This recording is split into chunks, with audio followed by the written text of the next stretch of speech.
காஞ்சி மகா சுவாமிகள் அருளிய தெய்வத்தின் குரல் பாகம் 4 பகுதி 136. பலன் கிடைத்தது. ரொம்பவும் தேடி பார்த்தேன், யோசித்து பார்த்தேன், விஷயம் தெரிந்தவர்களை கேட்டு பார்த்தேன். புரிபடாமலே நின்றது. அதனாலேயே புரிந்து கொள்ளத்தான் வேண்டும் என்ற ஆர்வமும் ஜாஸ்தியாயிற்று. கடைசியில் பலன் கிடைத்தே விட்டது.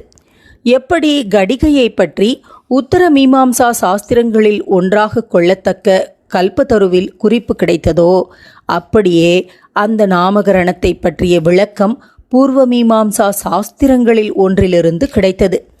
இப்படி வித்யாசாலை சம்பந்தமான அறிவு நம்முடைய சதுர்தச வித்யாஸ்தானங்களில் ஒன்றான மீமாம்சையிலிருந்தே கிடைப்பது பற்றி சந்தோஷமாக இருக்கிறது. பூர்வ மீமாம்சகர்களில் ஒரு முக்கிய புருஷரான குமாரிலபட்டர் தந்திரவார்த்திகம் என்று ஒரு கிரந்தம் செய்திருக்கிறார். அதில் கல்பசூத்ராதிகரணம் என்ற பகுதியில் ஒரு ஸ்லோகம் வருகிறது. ஸ்லோகத்தின் விஷயம் நமக்கு அவசியமில்லை. அதிலே கடிகா மார்க்க விருத்தீஷு என்ற வார்த்தை வருவதுதான் நமக்கு முக்கியம்.